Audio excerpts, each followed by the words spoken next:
हम जीवन में जो भी करते हैं खुशी पाने के लिए करते हैं, लेकिन दुर्भाग्य से खुश रहना काफी मुश्किल काम लगता है।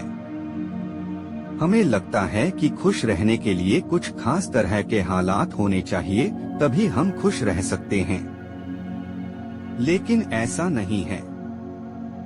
बुद्ध बता रहे हैं कुछ आसान से नुस्खे जिन्हें अपनाकर हर हाल में हम खुश रह सकते हैं। एक खुशहाल जीवन के लिए 10 साधन। पहला, ध्यान रखें कि खुश रहना आपकी बुनियादी जिम्मेदारी है। किसी इंसान की पहली और सबसे महत्वपूर्ण जिम्मेदारी एक खुशमिजाज प्राणी होने की है। खुश रहना जीवन का चरम पहलू नहीं है, यह जीवन का बुनियादी पहलू है। अगर आप खुश नहीं हैं, तो आप अपने जीवन में क्या कर सकते हैं? एक बार आप खुश हों, तभी दूसरी महान संभावनाएं खुलती हैं।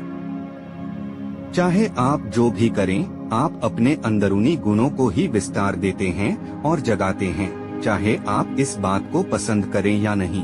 हकीकत यही है, जब तक कि कोई महत्वपूर्ण चीज आपके भीतर घटित नहीं होती, आप दुनिया के लिए कुछ बहुत महत्वपूर्ण नहीं कर सकते। इसलिए अगर आप दुनिया के बारे में चिंतित हैं, तो पहली चीज आपको यह करनी चाहिए कि खुद को एक खुशमिजाज प्राणी में रूपांतरित करें। दूसरा, पहचानें कि खुशी आपकी मूल प्रकृति है। इससे कोई फर्क नहीं पड़ता कि आप अपने जीवन में क्या कर रहे हैं, चाहे वह कारोबार हो, सत्ता, शिक्षा या सेवा। आप ऐसा इसलिए कर रहे हैं क्योंकि आपके भीतर कहीं गहराई में एक भावना है कि इससे आपको खुशी मिलेगी। इस धरती पर हम जो कुछ भी करते हैं, वह खुश रहने की इच्छा से करते हैं, क्योंकि यह हमारी मूल प्रकृति है। जब आप बच्चे थे, तो आप यूं ही खुश थे। वही आपकी प्रकृति है। खुशी का स्रोत आपके भीतर है, आप उसे हमेशा के लिए एक जीवंत अनुभव बना सकते हैं। तीसरा, चीजों का महत्व पहचानें। आज सुबह क्या आपने देखा कि सूर्य बहुत अद्भुत तरीके से उगा? फूल खिले, कोई सितारा नीचे नहीं गिरा, तारामंडल बहुत अच्छी तरह काम कर रहे हैं, सब कुछ व्यवस्थित है। आज समूचा ब्रह्मांड बहुत बढ़िया तरीके से काम कर रहा है, मगर आपके दिमाग में आया किसी विचार का एक कीड़ा आपको यह मानने पर मजबूर कर देता है कि आज बुरा दिन है। कष्ट मुख्य रूप से इसलिए होता है क्योंकि ज्यादातर इंसान इस जीवन के प्रति सही नजरिया खो बैठे हैं। उनकी मनोवैज्ञानिक प्रक्रिया अस्तित्व की प्रक्रिया से कहीं बड़ी हो गई है, या सीधे सीधे कहें तो आपने अपनी रचना को सृष्टा की सृष्टि से कहीं अधिक महत्वपूर्ण बना दिया है। यह सारी पीड़ा का बुनियादी स्रोत है। हम इस बात की पूरी समझ खो बैठे हैं कि यहाँ जीवित रहने के क्या मायने हैं। आपके दिमाग में आया कोई विचार या आपके मन की कोई भावना फिलहाल आपके अनुभव की प्रकृति को तय करती है, और यह भी हो सकता है कि आपके विचार और भावना का आपके जीवन की सीमित हकीकत से कोई लेना देना न हो। पूरी सृष्टि बहुत बढ़िया तरीके से घटित हो रही है, मगर सिर्फ एक विचार या भावना सब कुछ नष्ट कर सकती है। चौथा, मन या दिमाग को उसके असली रूप में देखें। जिसे आप मेरा मन कहते हैं, वह असल में आपका नहीं है। आपका अपना कोई मन नहीं है, कृपया इस पर ध्यान दें। जिसे आप मेरा मन कहते हैं, वह बस समाज का कूड़ेदान है। कोई भी और हर कोई जो आपके पास से गुजरता है, वह आपके दिमाग में कुछ न कुछ डाल जाता है। आप वाकई यह चुन नहीं सकते कि किससे आपको चीजें ग्रहण करनी हैं और किससे नहीं करनी। अगर आप कहते हैं मुझे यह व्यक्ति पसंद नहीं है, तो आप किसी भी और से ज्यादा उस इंसान से ग्रहण करेंगे। आपके पास कोई चारा नहीं है। अगर आपको इस बात की जानकारी हो कि उसे ठीक करके कैसे इस्तेमाल करना है, तो यह कूड़ेदान उपयोगी हो सकता है। असर और जानकारी का यह ढेर जो आपने जमा किया है, वह सिर्फ दुनिया में जीवित रहने के लिए उपयोगी है। आप कौन हैं, इससे उसका कोई संबंध नहीं है। मन से अपने बुनियादी अस्तित्व की ओर बढ़े। जब हम किसी आध्यात्मिक प्रक्रिया की बात करते हैं, तो हम मन से अपने बुनियादी अस्तित्व की ओर जाने की बात करते हैं। जीवन का संबंध इस सृष्टि से है जो यहाँ मौजूद है, उसे पूरी तरह जानना और उसके असली रूप में उसका अनुभव करना, अपने मन मुताबिक उसे विकृत न करना ही जीवन है। अगर आप अस्तित्व की हकीकत की ओर बढ़ना चाहते हैं, तो सरल शब्दों में आपको बस इस बात का ध्यान रखना होगा कि जो आप सोचते हैं वह महत्वपूर्ण नहीं है, जो आप महसूस करते हैं वह महत्वपूर्ण नहीं है। आप जो सोचते हैं उसका हकीकत से कोई लेना देना नहीं है, उसका जीवन के लिए कोई बड़ा महत्व नहीं है। मन बस उन फालतू चीजों में उलझा रहता है जो आपने कहीं और से इकट्ठा किया है। अगर आपको वह महत्वपूर्ण लगता है तो आप कभी उसके परे नहीं देख पाएंगे। आपका ध्यान स्वाभाविक रूप से उस दिशा में जाता है जिसे आप महत्वपूर्ण मानते हैं। अगर आपके विचार और आपकी भावनाएं आपके लिए अहम हैं, तो स्वाभाविक रूप से आपका सारा ध्यान वहीं होगा। मगर यह सिर्फ एक मनोवैज्ञानिक हकीकत है, इसका अस्तित्व में मौजूद चीजों से कोई लेना देना नहीं है। कष्ट हम पर बरसाया नहीं जाता, उसे पैदा किया जाता है और उसे बनाने वाला कारखाना आपके मन में है। अब इस कारखाने को बंद करने का समय है। झटवा पाने की कोशिश न करें, अभिव्यक्त करना शुरू करें। आज हम इतने जोर शोर से खुशी की तलाश कर रहे हैं कि धरती का जीवन ही खतरे में पड़ गया है।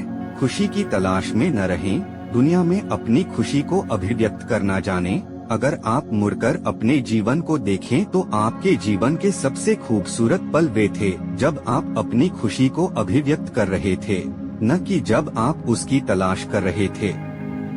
जो आप बचाते हैं वह कभी आपका गुण नहीं होगा, जो आप फैलाते हैं, जो आप बिखेरते हैं, वह आपका गुण होगा। अगर आप अपनी खुशी को बचा कर रखेंगे तो जीवन के अंत में कोई ऐसा नहीं कहेगा उसने अपने अंदर खुशी का एक एक अंश बचा कर रखा, वह बहुत खुशी के साथ मरा। वे कहेंगे यह भयानक प्राणी अपनी जिंदगी में कभी मुस्कुराया तक नहीं। लेकिन अगर आप हर दिन अपनी खुशी और प्यार को फैलाएंगे तो लोग कहेंगे अरे वह एक खुशमिजाज और प्यार करने वाला इंसान था। 7वां, मुस्कुराइए। सुबह जब आप उठते हैं तो पहली चीज आपको यह करनी चाहिए कि आप मुस्कुराएं। किस पर? किसी पर नहीं, क्योंकि आप जगे।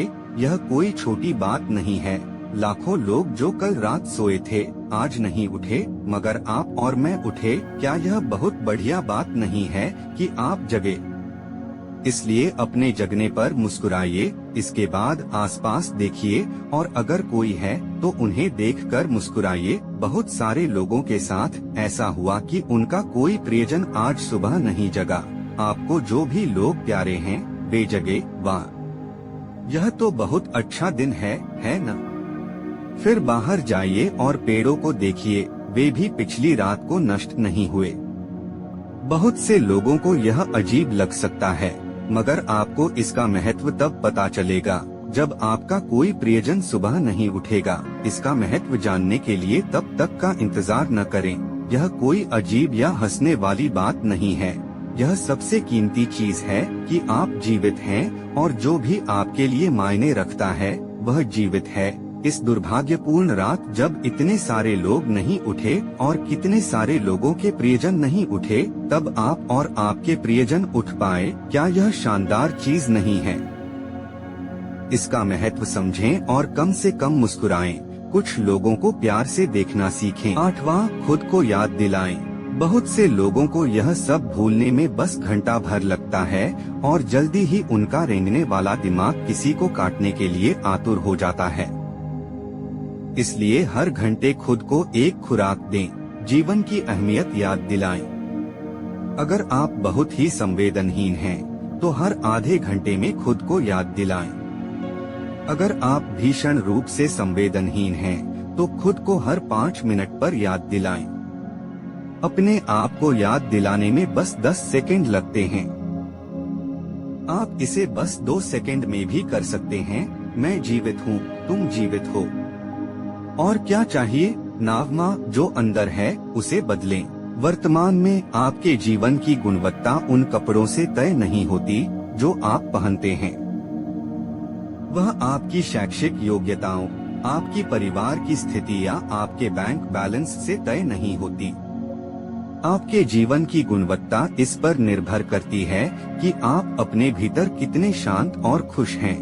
निश्चित रूप से जिसे भोजन नहीं मिलता और जिसके पास जीवित रहने के लिए जरूरी बुनियादी चीजों की कमी है, वह शारीरिक रूप से बहुत कष्ट में होगा। इस पर ध्यान दिए जाने की जरूरत है।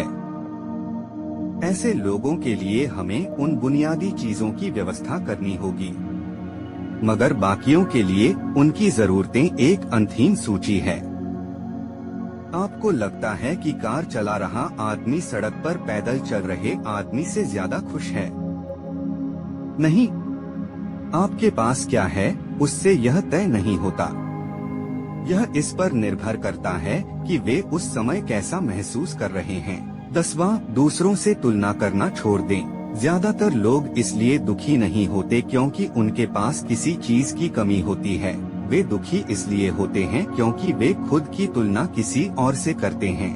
आप एक मोटर बाइक चला रहे हैं, आप किसी को मर्सिडीज चलाते देखते हैं और खुद को दुखी कर लेते हैं। साइकिल पर चलने वाला कोई व्यक्ति आपको मोटर बाइक पर देखता है और यह उसके लिए लिमोसीन है। पैदल चलता कोई व्यक्ति साइकिल को देखकर सोचता है, अरे वाह, अगर मेरे पास सिर्फ यह साइकिल होती तो मैं अपनी जिंदगी में क्या क्या कर लेता। यह एक बेवकूफाना खेल है जो चलता रहता है। जो लोग खुश रहने के लिए बाहरी हालात पर निर्भर रहते हैं, वे कभी अपनी जिंदगी में सच्ची खुशी नहीं महसूस कर पाएंगे। निश्चित रूप से अब समय है कि हम अपने अंदर झांकें और देखें कि हम किस तरह खुशहाली में रह सकते हैं। जीवन के अपने अनुभव से आप साफ साफ देख सकते हैं कि सच्ची खुशी आपको तभी मिलती है जब आपके अंतर्मन में बदलाव आता है। जब आप खुश होने के लिए बाहरी स्थितियों पर निर्भर होते हैं तो आपको समझना चाहिए कि बाहरी हालात कभी भी 100% आपके अनुकूल नहीं होते। जब यह हकीकत है तो कम से कम इस एक इंसान यानी कि आपको उस तरह रहना चाहिए जैसे आप रहना चाहते हैं। अगर आप अपने अंदर उस तरह होते हैं जिस रूप में आप खुद को रखना चाहते हैं तो आप कुदरती तौर पर खुश होंगे। यह कोई ऐसी चीज नहीं है जिसे आपको खोजना पड़े। अगर आप अपनी मूल प्रकृति में वापस चले जाते हैं तो आप सिर्फ खुश ही रहेंगे।